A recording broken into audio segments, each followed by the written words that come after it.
오늘은 미래형 크리스천이라는 제목으로 말씀을 나누겠습니다. 우리는 사람을 아침형과 저녁형으로 나누는 분류법에 대해서 잘 압니다. 근데 그것과 함께 저는 사람을 과거형, 현재형, 미래형으로 나눌 수 있다고 봅니다. 과거형 인간은 과거에 얽매여 사는 사람이고, 현재형 인간은 현실에 안주하며 사는 사람입니다. 그런가 하면 미래형 인간은 미래를 바라보며 사는 사람을 일컫습니다. 그리스도인은 천국의 소망을 가진 자들이기 때문에 마땅히 미래형이어야 합니다. 그러나 모든 크리스찬이 미래형은 아니죠. 미래보다는 과거에 묶여 사는 크리스찬도 있고 현실에 안주하는 많은 크리스찬도 있습니다. 지난번에 본 것처럼 바울은 목표를 향하여 달려간다고 고백함으로써 자신이 미래형 크리스찬임을 분명히 밝히고 있습니다. 그는 이제 자신의 간증을 바탕으로 빌립보 교인들에게 미래형 크리스천이 되라고 도전합니다. 빌립보서 3장 17절부터 21절 말씀을 보면서 미래형 크리스천으로 살기 위해서 어떻게 해야 할지 배우기를 원합니다. 먼저 우리는 좋은 모델을 본받을 필요가 있습니다. 바울은 빌립보 성도들에게 모델을 제시하면서 그 모델을 본받으라고 도전합니다. 17절 말씀을 한번 보시죠. 형제자매 여러분 다 함께 나를 본받으십시오. 여러분이 우리를 본보기로 삼은 것과 같이 우리를 본받아서 사는 사람들을 눈여겨보십시오. 그는 먼저 자신을 본받으라고 합니다. 과거를 잊고 현재에 안주하지 않으며 끊임없이 위로부터 부르신 부르심의 상을 받으려고 목표를 향하여 달려가는 자신을 모델로 제시한 것이죠.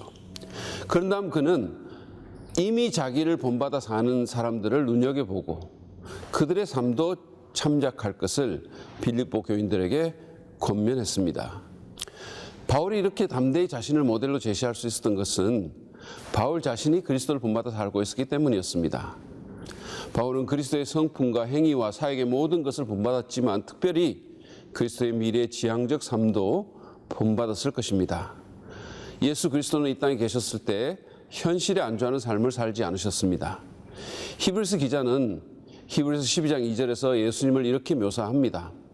믿음의 주여 또 온전케 하시는 이인 예수를 바라보자. 저는 그 앞에 있는 즐거움을 위하여 십자가를 참으사 부끄러움을 개의치 아니하시더니 하나님 보좌 우편에 앉으셨느니라. 그렇습니다. 그리스도는 미래형 인간이었습니다. 그분은 자기 앞에 있는 즐거움을 위해 십자가의 고통을 참으신 분이었습니다. 바울은 빌립보 성도들에게 자신과 또 몇몇 사람을 모델로 제시한 것은 우리 삶에 있어서 모델의 중요성을 잘 알았기 때문이었습니다. 우리는 추상적인 이론보다는 구체적인 본을 통해서 더 잘 배웁니다. 군대에서는 어떤 설명을 한 후에 조교의 시범이 꼭 있죠. 아이들은 누가 말하지 않더라도 자연스럽게 부모의 행동을 본받습니다. 여러분의 롤모델은 누구이십니까? 주님을 따르며 미래지향적으로 살아가는 사람들을 멘토로 삼고 그들을 본받기 바랍니다.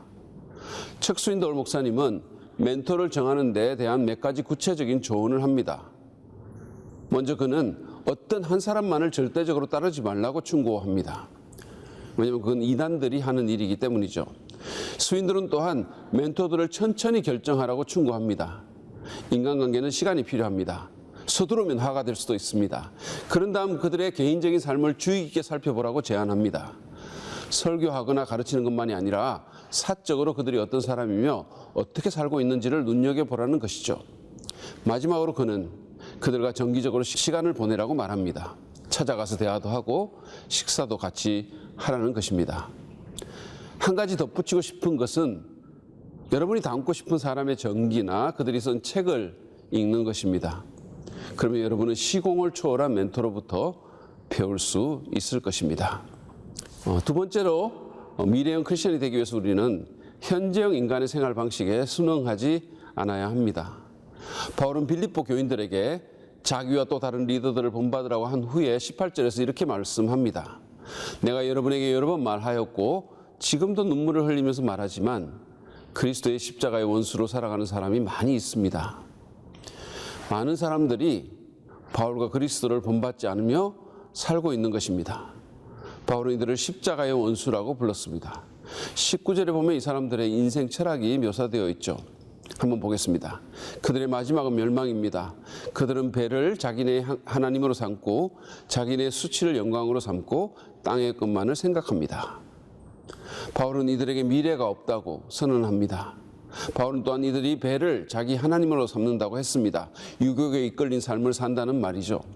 바울은 또한 이 사람들이 부끄러운 것들을 영광으로 삼거나 자랑스러워한다고 비꼽니다. 가치관이 완전히 전도된 것입니다. 바울은 마지막으로 이 사람들이 땅의 일을 생각하는 자라고 묘사했습니다. 이들은 세상 일에 모든 관심을 집중하고 있었습니다. 하늘의 것이 아니라 땅의 것이 그들의 최대 관심사요 우선순위였습니다. 이들은 세속적이고 유격에 이끌린 삶을 사는 사람들입니다. 저는 이들을 현재형 인간이라고 부릅니다. 우리는 이런 현재형 인간들의 생활 방식에 순응하지 말아야 합니다. 바울은 로마서 12장 2절에서 이 세대를 본받지 말라고 충고했습니다. 만약에 우리가 현재형 인간들의 생활 방식에 순응하여 마치 이 세상이 다인 것처럼 땅에 매인 삶을 산다면, 육체적인 요구에 이끌리고 세속적인 가치에 현혹되며 이기적인 목적을 위해 산다면 우리는 그리스도인다운 삶을 살 수 없을 것입니다. 우리는 하나님께서 주신 위로부터의 사명을 이루지 못할 것입니다. 아니, 관심조차도 없어질지 모릅니다. 우리는 스스로 질문해 봐야 합니다. 나의 하나님은 과연 누구인가? 나는 무엇을 섬기는가? 여러분 기억하십시오. 현재형 인간들의 마침은 멸망입니다. 그들의 건시안적이고 허망한 삶의 방식을 쫓지 마십시오. 텔레비전 드라마나 인터넷이나 주식시장에서 듣는 말을 다 믿지 마십시오. 순응하기를 거부하고 말씀의 원리를 쫓는 저와 여러분 되시기를 바랍니다.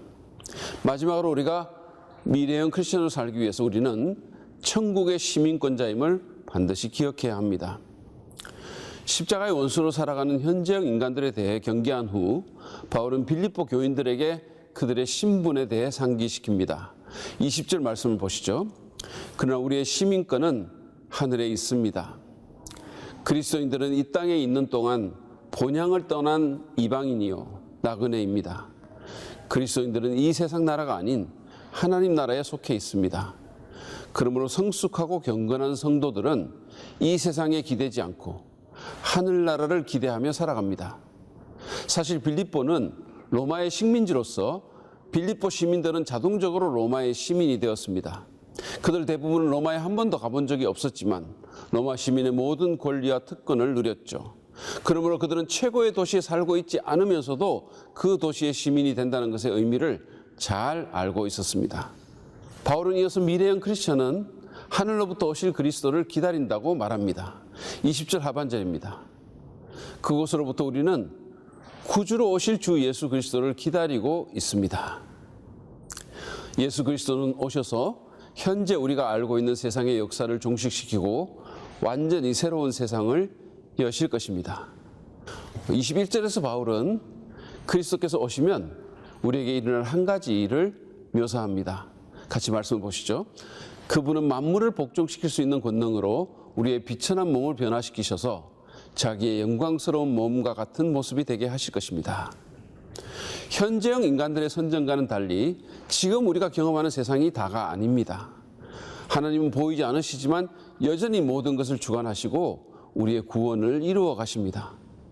예수님께서 재림하실 때 만물을 복종시킬 수 있는 그분의 능력은 온 우주에 드러나게 될 것입니다.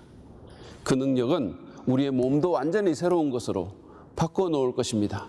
우리는 영광스러운 부활의 몸을 입게 될 것입니다. 하늘에 속한 우리의 신분을 기억하는 것은 이 세상을 미래형으로 사는 데 너무도 중요합니다. 우리는 이 세상에 살지만 이 세상에 속한 자들이 아닙니다. 우리는 이 세상이 영원히 지속되지 않을 것을 압니다. 따라서 우리는 일시적이고 헛된 세상의 일에 집착하기보다 하나님 나라의 구현과 확장을 위해 살 것입니다.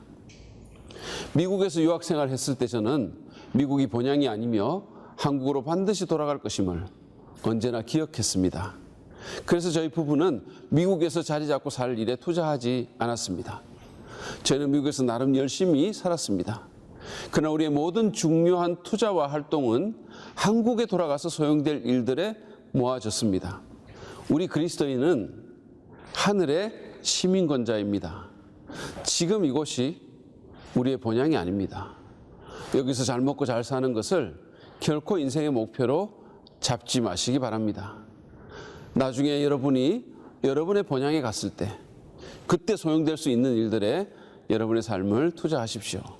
주님의 사랑으로 다른 사람을 도와주고 섬기는 일, 직장이나 사회에서 하나님 나라의 가치를 진작하는 일, 자신과 지체들의 영성과 경건을 개발하는 일, 교회를 세우는 일, 사람들을 주님께 인도하고 양육하는 일, 세계 선교에 헌신하는 일, 그런 일은 여러분의 영혼을 풍성하게 할 것입니다.